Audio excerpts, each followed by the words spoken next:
Go ahead. Oh, I think I asked my question. Did you Yeah, get about that HD. on tape? Well, that's a very good question. Okay. And again, it will go back to the ability of local governments, of municipalities, of courts to force the cable companies to do something. But they will try to argue that they don't have any obligation to provide HD or capacity to do so for local public access. However, that's an issue that we're going to battle out with the cable companies. We want HD. We think, our producers, all the producers have talked about it. Many producers have HD cameras already. Is it 2009 that all the televisions are supposed to have supposed to be HD? 2012, all digital. Right. So these are the things that you're going to fight over. Now, HD is something that the cable companies and the telecom companies don't want to give up because my understanding is it takes a lot more bandwidth that they would have to set aside to the public interest that they don't want for the public interest. They'd rather have it for the NFL. So it's going to have to be fought for, but hopefully we'll be able to do something on that. I was emailed a notice about a meeting at LaGuardia Community College in December, I think it was. Yeah. And I wanted to know what the results of that meeting were. I understand there were only 3 producers there, because I'm from Queens Community Access. Yeah. Yeah, there was no, we went out there, I think, did you go out there tonight? I know I definitely went out. Yeah. Unfortunately, there was nobody who came out from Queens Public Television or from the Queens community, and I talked to the council member from the area, Tony Avella, a Queens council member who did come, and he was concerned about the situation, and I think a lot of people were concerned about that. Now, whether that was, why that happened, I can't tell you, but whether it was a lack of publicity by the regulatory agency involved, DeWitt, or whether, I just don't know why people didn't show up to Queens. So was it only through email that people were notified of the event? Because I only knew about it from an email. Well, everybody who's a cable subscriber in Queens should have gotten a notice that they were going to hold that hearing in Queens. In fact, in Manhattan, I had notice from the cable provider here, from Time Warner, that there was this hearing in Queens. But what you should do, you should write to DeWitt. I mean, I think you should write to your local council member. You should complain that it wasn't adequately noticed, and people's concerns. Nobody got a chance to get there, and that you have to have a do-over or something. I don't know. But and I'm sorry. The purpose of the meeting is to inform the community of what the decisions have been made, or to get input from the community about future decisions. To get input from the community, and it could be as simple as, I think my cable bill is too high, or I called the cable repair person and they never showed up. And these kind of things are important because it is a regulated agency, and if the service is not good, and you heard this in Manhattan, a lot of people complaining about Time Warner service, they are obligated to take steps to try to improve the service. So it could be anything you care about. You want more public access, you think your cable bill is too high, you got good service, or maybe you want to go down and praise Time Warner, or you got lousy service. Whatever it is, you need to give your input in, because it is a it's public land that they use, and your voice is critically important in shaping that future, and they will listen to that. That's important. Most people. Speaking to that, the mic's here. Wait a minute. I have a question I don't here. need a mic. I'm sure everyone can hear me. Not on the internet. I'm sure they can hear me on the internet. Besides the FCC on a national level, what regulatory and oversight is there on a local level, specifically Manhattan and the Manhattan area? For public access or for the cable cable? Yes. For public access, specifically in Manhattan, you're talking about DeWitt, Department of Information Technology and Telecommunications, which is... I'm not talking about because I don't know. Oh, okay. I'm reporting out to you then. DeWitt, which is a local city agency that is basically responsible for cable franchises. And under what department does it come? Under what section? Under Stringer, the mayor's office? Yeah, the mayor. Or Scott Stringer? No, mayor. The mayor. the mayor's office, and then obviously the borough presidents in each borough have accountability and responsibility around public access because each of the borough presidents have a vote on the franchise and concessions reviews committees which approves public franchises, and then the city controller as well has a vote. So that would be the avenue to pursue, to find more conciliatory regulations. Yeah, and I would definitely, the controller is very important, and the borough presidents. Both of those are critically important. They're the swing votes. You have 4 mayoral votes. Yeah. One thing that people do not know, I'm Barbara Rosenfeld, and I'm a producer at M&N, and most people don't know what's happened with the transition to digital in 2009, what's happened to the airwaves, and I found out that they're auctioning those airwaves off to the telecom companies, and there will be an auction, and I think people should pay very close attention to what's happening with the airwaves that we're letting go of. So people should be very, very aware of it. I think this is an extremely First Amendment issue, and they're making a big profit from it, and we are getting absolutely nothing. Whereas the money is not going back into the public sector. It just isn't. Right. Now, I have a question. I wonder what there is in terms of mission statements or understanding of the basic premises of public access at the level of the alliance, or standards and practices that should apply to public access across the country. And I wonder what is the recourse that, let's say, producers or even the general society in a particular area would have to some rogue element taking over a access facility, or even at the level of just malfeasance, inappropriate action, or inability for them to function adequately. And are there some ways that a spotlight could be put on such things? We have a group down in Austin who thinks it's been taken over by a bunch of pirates, and that they're just running it for their own interests and so forth, and throwing people off the air and so forth. How do we guard against that in order to maintain the integrity of the access system as a system? And what is the ability for the people at the level of the alliance to vouchsafe the integrity of the system? And what is the role of the producers, perhaps, in trying to facilitate that in order that it not be taken over? And then public support for public access, as well as producer support for public access, could reflect the fact that people don't have confidence because there's bad management, or there's not adequate management, or there's even illegal things going on by groups who have taken over a particular access facility in various parts of the country. How do we guard against that and maintain the integrity of public access, as Sidney Dean said that we ought to do in his vision? Well, I think just a couple components of your question. One had to do with what is the role of the Alliance for Community Media in terms of best practices, and I think they play a really important role in circulating those around the country to other public access centers in different ways, whether you're upon request or in part of listservs or even up on their website. So they play that role, that important role. However, the Alliance for Community Media does not have any authority over any individual public access centers that I'm aware of. I don't think they have any. Certainly not any authority over local public access centers to enforce any kind of best practices or to take any particular action around different developments at a public access center. But they're important in terms of best practices. In terms of how do you rectify a situation at a local public access center where there may be concerns about the way it's being run, or there's even some malfeasance, setting aside the police and all that kind of stuff. If there's illegal activity going, you deal with it on that basis. Or just malfeasance.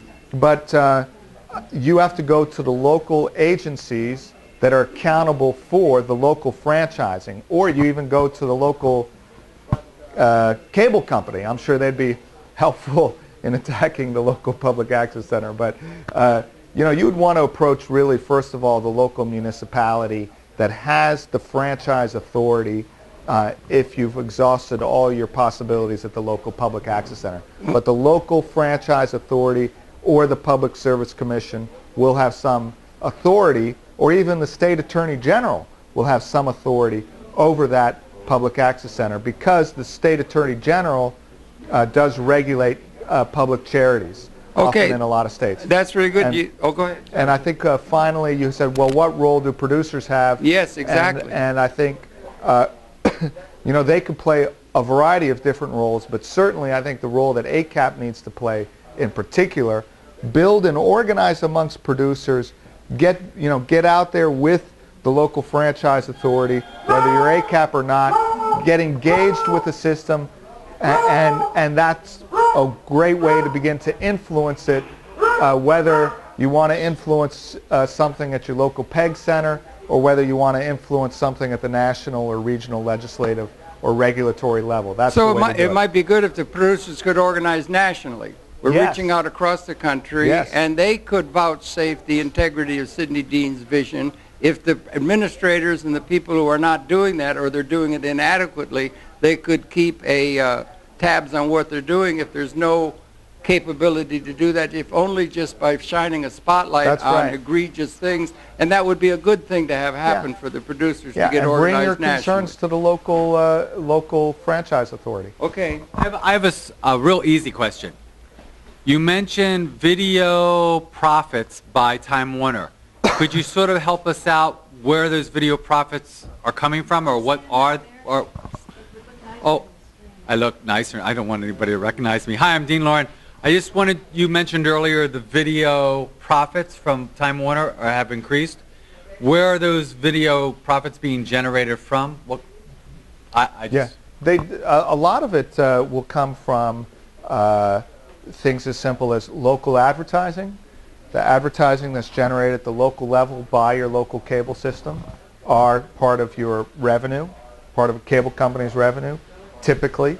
It may come from video on demand, rentals of videos, those kind of things. And you see more and more of that, certainly in New York City, but around the country, where the revenue that you're paying, or the amount of money you're paying as a cable subscriber, is increasing because you're using different things. You're getting the gold package instead of the silver package. You're getting HBO instead of no HBO, et cetera, et cetera. So that's where those video revenues are coming from, and those video profits are coming from for the cable companies. 40, that's considered part of the revenue. That's why that revenue thing is skyrocketing, because they're offering more packages and more kinds of services and more shows depending on how much you pay, as well as video on demand. You could order a movie now for, $4.95, as I know to my But couldn't you argue that chagrin, because yes. couldn't you argue that because the package may include internet services, that the two can't be separated, and that they separate them out. The accountants are able to separate the them out. accountants, but Yeah. the customer and what you're selling the customer and what you're selling the public can't be separated. So when they make that argument that these are internet services, but the fact, I guess it's the bundling argument. When they bundle them with video, do not internet costs or access then become part of the cable access by bundling? Well, I'm not a lawyer, but this is in Wall litigation, and this is being fought over right now.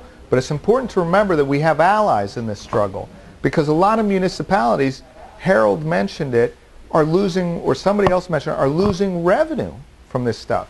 For a lot of municipalities are having trouble generating sufficient revenues to pay for their services. And so slowly big companies that used to pay taxes for use of public land or rent are no longer required to do it, because they fixed the law that it shouldn't go to municipalities. So municipalities' revenues are declining and declining. They don't like it. They're trying to fight back at different levels. So we will find an ally in municipalities, like the Alliance, the U.S. Conference of Mayors is supporting us in litigation right now against the telcos, against Verizon. The National Association of Telecommunications Officers and Advisors, the National Association of Counties. These kind of groups are out there. You can build alliances with these organizations that don't like what's going on, and together you are more powerful, and could stop this kind of stuff and ensure that the public interest is protected to some degree. Well, you know, yes, to some degree, barring a revolution or something. Just now, Dean and a couple of other producers talked about shows being kind of stale and there's no such access to real news at real time. Would it be possible, I'm just throwing out a suggestion, and MNN can perhaps, if it's possible, is maybe, you know, every day, whether it's 7 to 8, 8 to 9, whatever, if there's a way we could do it, maybe in the Express studio so that we don't take up too much space, and producers could volunteer to, you know, put out the news, and maybe if you could do it in the fall, this thing, so that we can plan it now. If that could be done on an experimental basis, maybe just 1 quarter, see how it works, so that you can have real news. So if you want to make announcements, also, you know, in terms of what's happening with cable and how it affects people, those can all be done in real time instead of us giving tapes of events that have happened a week ago, a month ago, whatever. Just a suggestion. Yeah, thank you. Yeah, that's a, thank you for the suggestion. Months and months ago, somebody took a photograph of me and Josh Walensky and then some other producers that were going to be posters, and I was going to go around the East Village and put up these posters to try to get local businesses interested. And some of them didn't even know what public access was, because one store that I eventually started working at, a hat shop, because I feel when you talk about these municipalities and so on, eventually you want to make sure that you're serving the community that is receiving your programming, and you want feedback from the community and critique from the community about your programming. And I never saw these. I never got these posters. Do you know, I mean, these are ways that producers can be supported to sort of get the message out there with something that they can sort of touch and feel and relate to. Like, you're the one that's doing the show at this time. I think this about this guy, but I didn't like that about that guy. It's engaging. Yeah. That's very important. I don't know the specific incident that you're raising, and so I don't know what happened there, but I think in general the points that you're making is something that came across very loud and clear in these focus groups we did that Zenaida organized, and it's a really big issue for producers all across, not just Manhattan, but all over the other boroughs, and something that came out at the hearing and that we're pressing very hard with the city. That is that we need to have more promotional and marketing support for the producers in putting out the word about the programs and how we do that in the best possible way. And we're trying to do everything from bill inserts, increase the number of bill inserts that we could do with Time Warner, to better info buttons, you know. But I think it's really important to promote certain shows. Some of us producers have really dedicated our lives to this, and we get, you know, we're not paid for it. It's coming from, you know, somehow we use our wits to make it happen, and I think those shows reflect that type of dedication. And it's content on the internet. It's content, so it's surely going to be content that's going to say public access should stay. This is serving me, you know, the community. Yep. You know, all I can tell you is I think those points have been really made very loud and clear, and folks are working on trying to figure out better ways and more robust and dynamic ways to be able to support the producers in getting word out about their programs. So hopefully, you know, at the end of this franchising process, we'll be able to come up with some great working together with the producers. What about to before the franchising, to help the franchising? That's what I'm saying, is if I had some posters, I could go around the East Village right now, and I was told they were coming. I saw the pictures, me and Josh, it was fabulous. And I've got feedback on YouTube how much they love to hear the stories of Josh talk about LaGuardia and history they would never have access to. Well, I'll check on the posters. I didn't know about that, but well, I'll see where those are at. Okay. So. They had a really nice camera. They were taking pictures, and I saw the I think I saw some proofs at some point. Yeah. Yeah. Yeah, my name's Al Duffy, and I don't really. I wish somebody set me up for this so I could write a script. I was expecting a party, a couple cocktails, and some cheese, and then I could go home with a full stomach. I'm one of these homeless people that would like to take advantage of your facility, but like I would like to film and produce out in the field, like Paula Gloria. I'm kind of more involved in political shock treatment for the public. Over the years, I've gotten very disappointed in from mainstream media, and I don't even bother watching it anymore. Public access, I've seen a couple of Paula Gloria's stuff, but that's about it. I don't know the spectrum of all your shows, but I think with some of the things that I'm doing, I think I could raise some eyebrows, or at least gain some attention to what you're trying to do. Like I have a building. Well, I occupied a building in downtown Manhattan, opposite City Hall, and there's a couple squatters inside, and so I don't know. Should I get into this story, or? I don't know what I want. I think the request would be the homeless situation. How do you deal with so many people now who are being turned out of their homes, and they're definitely Manhattan residents. They definitely are, you know. How do you get their message out? I've actually invited some of them to come on.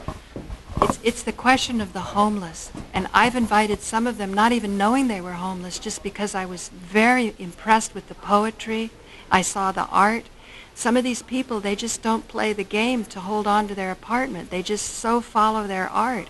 And when you give them half a chance, you know, I see on YouTube, I can tell because the hits are there.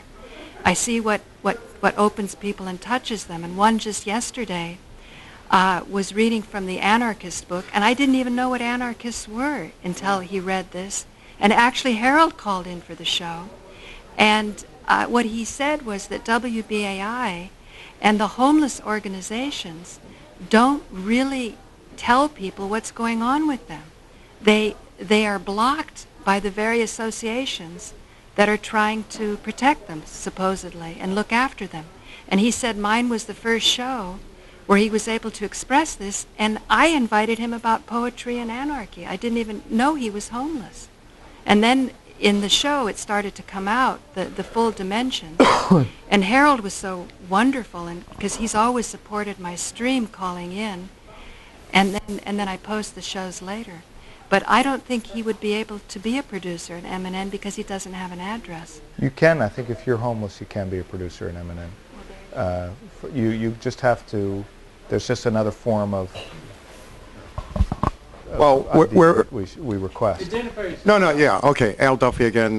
Question about requirement for being a producer or camera person or taking training, getting my own show.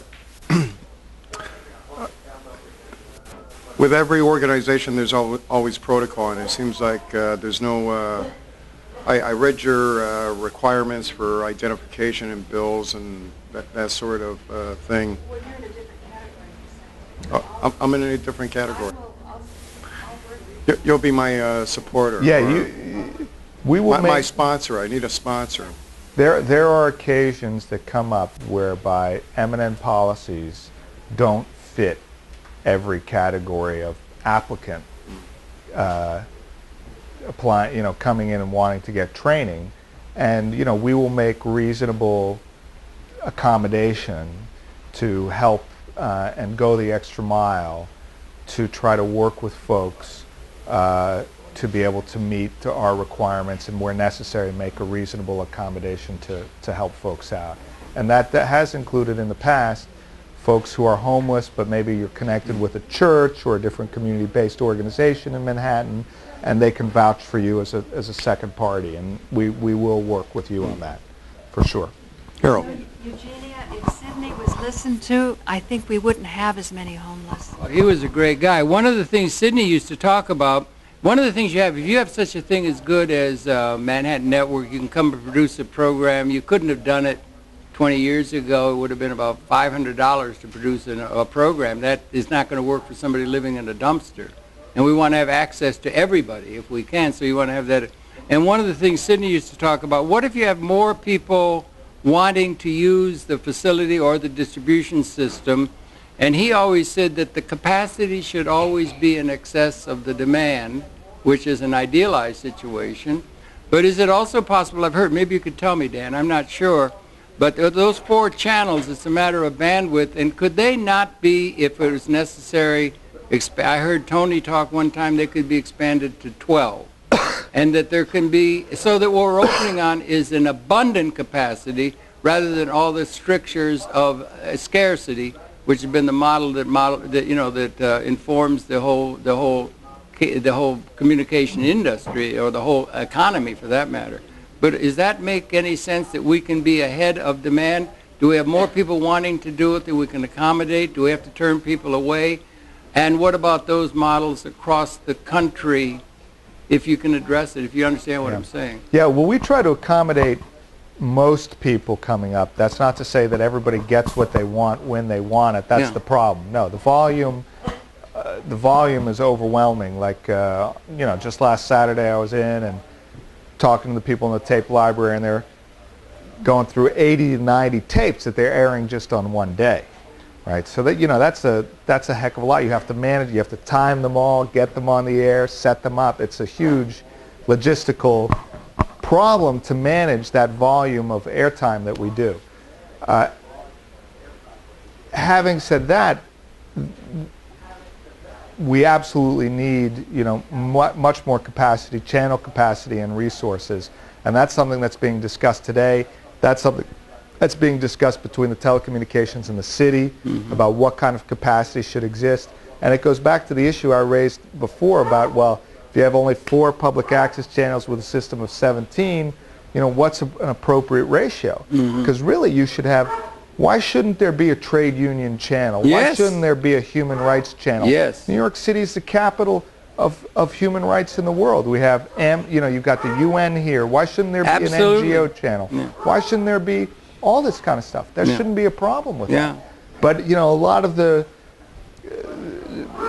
so these are some of the discussions we're having. We obviously can't advocate and say, let's give a channel for the trade unions, or give a channel. We would love to, that would happen. But what we're advocating, though, strongly, is that the public interest be maintained in terms of that bandwidth. And there was a ratio. It wasn't 12 channels. I think it was 1/12 of the entire system should be set aside for PEG. And that's still a principle that we're trying to hold on. How much of that is public access as opposed to government? Well, right now we're about, it depends on how you figure it out, but we're 4 channels. E is 1 channel, and G is 4 other channels. It's 9 channels, excluding their broadcast channel 25. So the general proposition that you can have more capacity than there is demand, maybe close to that ratio, but that's a very interesting thing that was possible with cable when it came along. They had a study, the Sloan Commission report, and it said cable television, the medium of abundance. Right. And the idea of an abundant capacity is in league with what's going on in the computer labs now, because they're going exponential with bandwidth capability. But as you know, it's just a load of, nonsense, because they'll say, oh yeah, well we have plenty of, just like, cable is a medium of abundance, and they promise you all this stuff, but they never deliver. Yeah. So there is abundance, and in fact, we might be able to get, let's say if we were able to get 4 extra channels, well, it doesn't mean anything, because you need the flashlights, the batteries to go in the flashlight. So we would need the batteries to be able to manage bandwidth. Well, we would have to have, you have to have the equipment, you got to have the staff, you got to have, and this is a capital-intensive project. M&N is capital. You should see, for those accountants in the room, we have depreciation schedules. No, there's no bean counters, but we have to replace that equipment every year. The computers every 2 years. It's like, seems like less than every 2 years, but and if you get the you know, the new Final Cut Pro, it won't, you have to get the new computer to go with it because the new Final Cut Pro won't work on your computer that you just bought 6 months ago.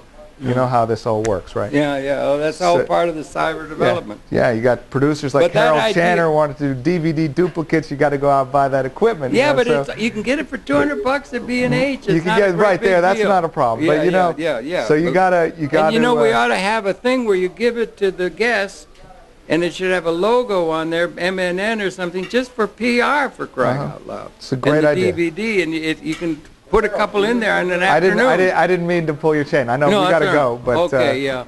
One last thing. I wonder, maybe could you say just a word or two, please? I think a gentleman back there just had a quick question, maybe before Eugenia. You're air shy too, Thank you. Hi, everyone. My name is Isan Laurent. I'm the producer director for a TV show called Ma Chérie. Ma Chérie started last week on Channel 57. Great. And we submit my wife Barbara the show. She's the producer. I'm basically the creator.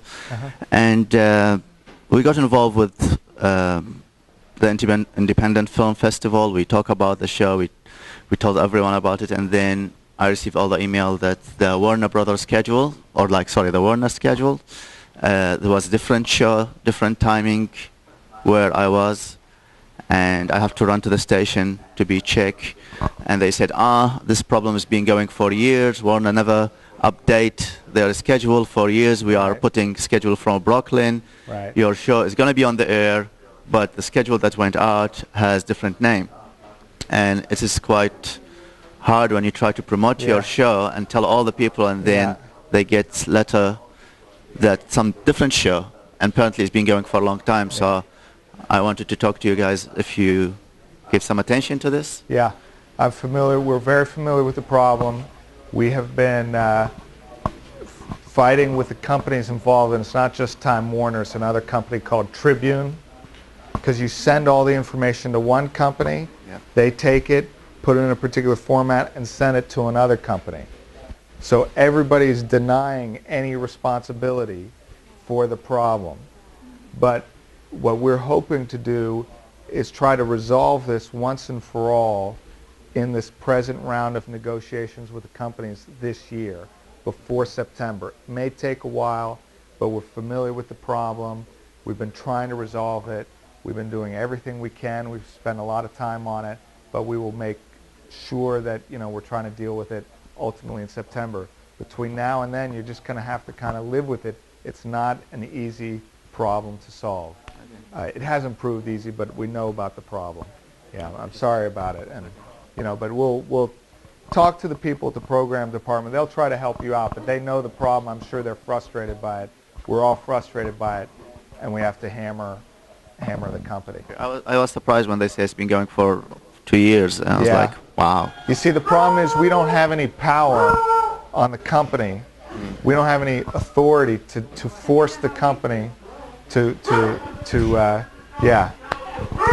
change it. But we're gonna work hard to change that situation. So. Thank you. Yes, that's right. Oh, famous last words. Dan, I just want to give you a footnote. Anthony Riddle mentioned the job. Here, Josh. Anthony Riddle at a staff meeting at WBAI mentioned that his job was open and that he was a little annoyed because they raised the salary and the benefits to anyone who might take the job. And Anthony Riddle said that he think it would be a good idea for Harold Channer to check it out and consider the position. Oh, very good. Very good. Listen, y'all, I have to go, but thanks a lot for coming down.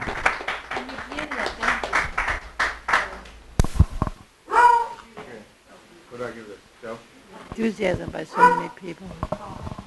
And I feel a sense of being here to turn this over conversation. And I didn't plan to come, but I didn't expect this It's wonderful quality of Thank you. things you do. Thank you so much. You would have been very proud. Thank you. That really, it's a blessing.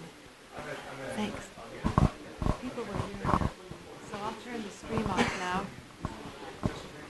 Yeah, we've been streaming. It sounds really nice through this. Yeah. Thank you very much for joining us. This is Paula Gloria, and this has been streaming the ACAP meeting here at Midtown.